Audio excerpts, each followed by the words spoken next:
Tim Krakatau Andover terdiri dari 5 orang, Adnan Gading Widodo sebagai project leader, Asidiki Mei Farurozi sebagai programmer software, Nicholas Jayaningrat sebagai perancang desain, Gilang Putra Wijayanto sebagai electrical, Intan Cahayanti sebagai non-mechanical. Indonesia, sebagai negara kedaulatan terbesar di dunia, memiliki potensi maritim yang sangat besar, dengan lebih 17.000 pulau dan panjang garis pantai mencapai 81.000 km.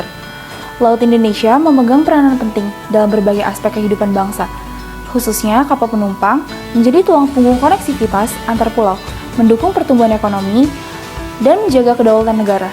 Untuk itu, Indonesia harus mandiri dalam hal produksi kapal, terutama kapal penumpang yang dirancang untuk memberikan peningkatan efisiensi energi dan penerapan teknologi ramah lingkungan. Kapal Krakatau II dirancang untuk menjawab tantangan tersebut. Krakatau II memiliki berbagai fitur yang cocok untuk melaut Nusantara. Krakatau II memiliki misi khusus yaitu meningkatkan efisiensi operasional dan keselamatan pelayaran di Indonesia dengan operasional recruitment diantaranya yaitu memiliki endurance dan daya jelajah yang jauh, memiliki stabilitas yang tinggi, memiliki manuver yang baik, memiliki sistem navigasi dan komunikasi yang baik.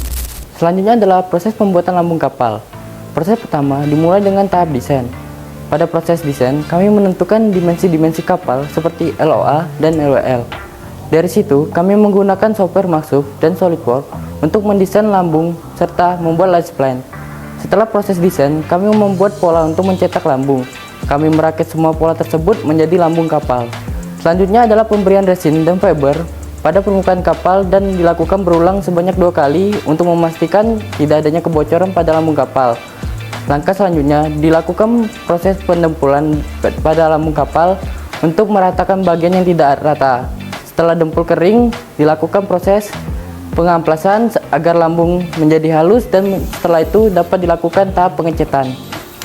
Selanjutnya ada pemasangan peralatan kemudi. Setelah pembuatan lambung kapal selesai, tahap selanjutnya adalah pemasangan peralatan kemudi. Kami menggunakan motor thruster dan sistem penggerak sendiri. Ini menggunakan azimut untuk penggerak motor thruster ke kanan dan ke kiri. Langkah selanjutnya adalah pemasangan mesin kapal.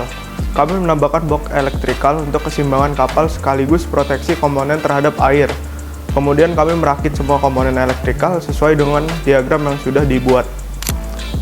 Pengukuran berat kapal. Berat kapal Krakatau II setelah dilakukan proses penimbangan diperoleh berat sebesar 15 kg. Lalu selanjutnya uji coba komponen kapal dan sistem monitoring. Kemudian dilakukan pengujian pada seluruh komponen-komponen kapal dan sistem monitoring. Hasilnya seluruh komponen kapal dapat berfungsi dengan baik. Selanjutnya, kita melakukan uji gerak kapal dengan gerak lurus.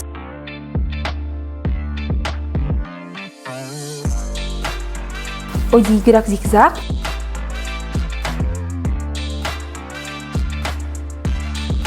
Uji gerak turning.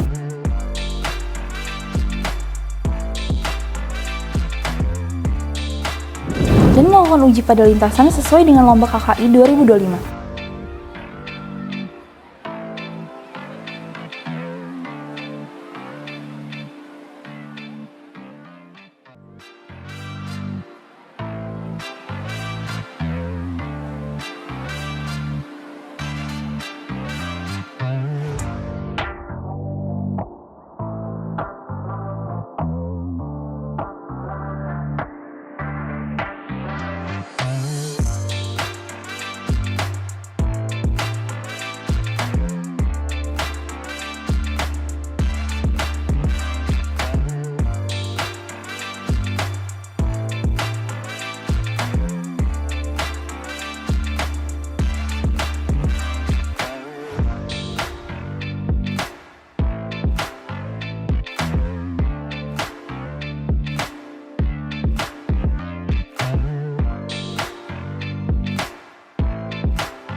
Kesimpulannya adalah, dapat diperoleh kesimpulan secara keseluruhan, kapal Krakatau II telah memenuhi syarat dan ketentuan pada kontes kapal Indonesia 2025.